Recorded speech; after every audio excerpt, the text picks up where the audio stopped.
श्री गणेशाय नमो नमः। आप सभी का पुनः स्वागत है आप सभी के प्रिय चैनल वेद वचन में। आज इस वीडियो में हम जानेंगे कि इस वर्ष परिवर्तनी एकादशी का व्रत कब कर रहे हैं, इस व्रत का क्या महत्व है तथा इस व्रत की क्या कथा है। कहिए जय हो भगवान विष्णु, भगवान श्री हरि, जय माँ एकादशी आपकी सदा ही जय हो। इस वर्ष परिवर्तनी एकादशी का व्रत 14 सितंबर दिन शनिवार को रखा जा रहा है, जिसका पारण हम अगले दिन रविवार को 15 सितंबर को करेंगे, जिसके पारण का सर्वोत्तम समय सूर्य उदय से लेकर सुबह 7:30 तक रहेगा। इस पावन समय के बीच हम सभी को अपने व्रत का पारण कर लेना चाहिए। द्वादशी युक्त एकादशी के साथ एकादशी तिथि का व्रत रखा जाता है, कभी भी दशमी युक्त एकादशी का व्रत नहीं रखा जाता। आइए जानते हैं परिवर्तनी एकादशी के विषय में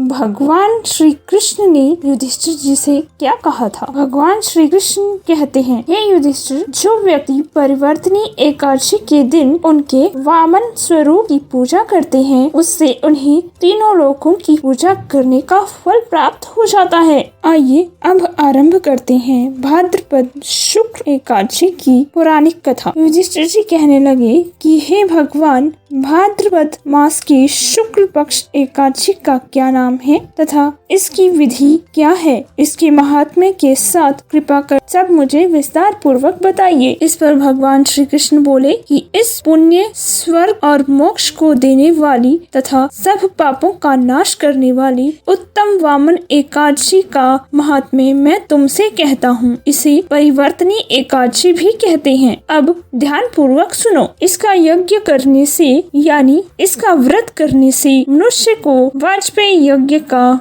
फल मिलता है। पापियों के पाप नाश करने वाला इससे बढ़कर कोई और उपाय नहीं है। जो मनुष्य इस एकादशी के दिन मेरे वामन स्वरूप की पूजा करता है, उससे उसे तीनों लोकों की पूजा करने का फल प्राप्त हो जाता है। अतः मोक्ष की इच्छा करने वाले मनुष्य को इस व्रत को अवश्य करना चाहिए। जो मनुष्य कमल नयन भगवान का कमल से पूजन करते हैं, वे अवश्य भगवान के समीप जाते हैं। जिसने भाद्र शुक्ल एकादशी को व्रत और पूजन किया, उसने ब्रह्मा विष्णु सहित तीनों लोकों का पूजन कर लिया। अतः एकादशी का व्रत अवश्य करना चाहिए। इस दिन भगवान करवट लेते हैं, इसलिए इस एकादशी का नाम परिवर्तनी एकादशी भी कहा जाता है। भगवान के वचन सुनकर युधिष्ठिर जी बोले कि हे भगवान, मुझे अति संदेह हो रहा है कि आप किस प्रकार सोते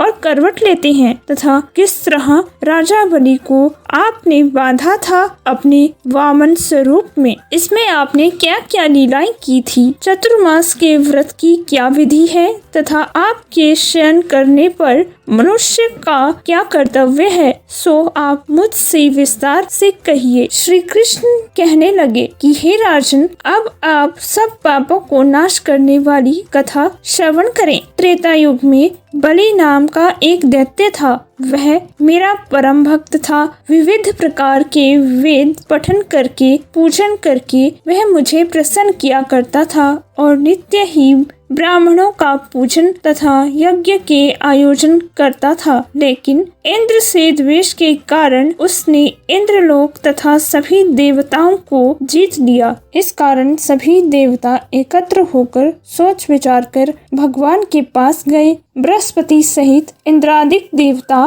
प्रभु के निकट जाकर और नतमस्तक होकर वेद मंत्रों द्वारा भगवान का पूजन और स्तुति करने लगे। अतः मैंने वामन रूप धारण करके 5वां अवतार लिया और फिर अत्यंत तेजस्वी स्वरूप से राजा बलि को जीत लिया। इतनी वार्ता सुनकर राजा युधिष्ठिर बोले कि हे जनार्दन, आपने वामन रूप धारण करके उस महाबली दैत्य को किस प्रकार जीता। श्री कृष्ण ने कहा, मैंने यानी वामन स्वरूपी ब्रह्मचारी ने राजा बलि से 3 पग भूमि की याचना की और कहा, यह मुझे 3 लोक के समान है और हे राजन, यह तुमको अवश्य ही देनी होगी। तब राजा बलि ने इसे तुच्छ याचना समझकर 3 पग भूमि का संकल्प मुझको दे दिया और मैंने अपने त्रिविक्रम रूप को बढ़ाकर यहाँ तक कि भूलोक में पद,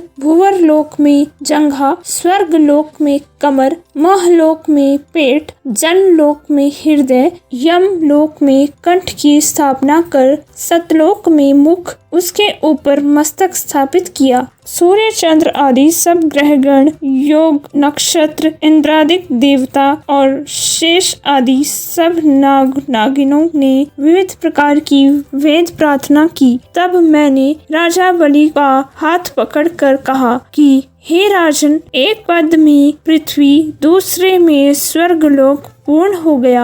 अब तीसरा पग मैं कहाँ रखूं? तुम्हें अपना वचन पूरा करना होगा। तब राजा बलि ने अपना सिर झुका लिया और मैंने अपना पैर उसके मस्तक पर रख दिया, जिससे मेरा वह भक्त पाताल को चला गया। फिर उसकी विनती और नम्रता को देखकर मैंने कहा कि हे बलि, मैं सदैव तुम्हारे निकट ही रहूंगा। विरोचन पुत्र बलि से कहने पर भाद्रपद शुक्ल एकादशी के दिन बलि के आश्रम में मेरी मूर्ति स्थापित हुई। इसी प्रकार दूसरी मूर्ति क्षीर सागर में शेषनाग पर स्थापित हुई। हे राजन, इस एकादशी को भगवान शयन करते हुए करवट लेते हैं, इसलिए तीनों लोकों के स्वामी भगवान विष्णु का इस दिन पूजन अवश्य करना चाहिए। इस दिन तांबा, चांदी, चावल और दही का दान करना चाहिए। रात्रि को जागरण अवश्य करना चाहिए।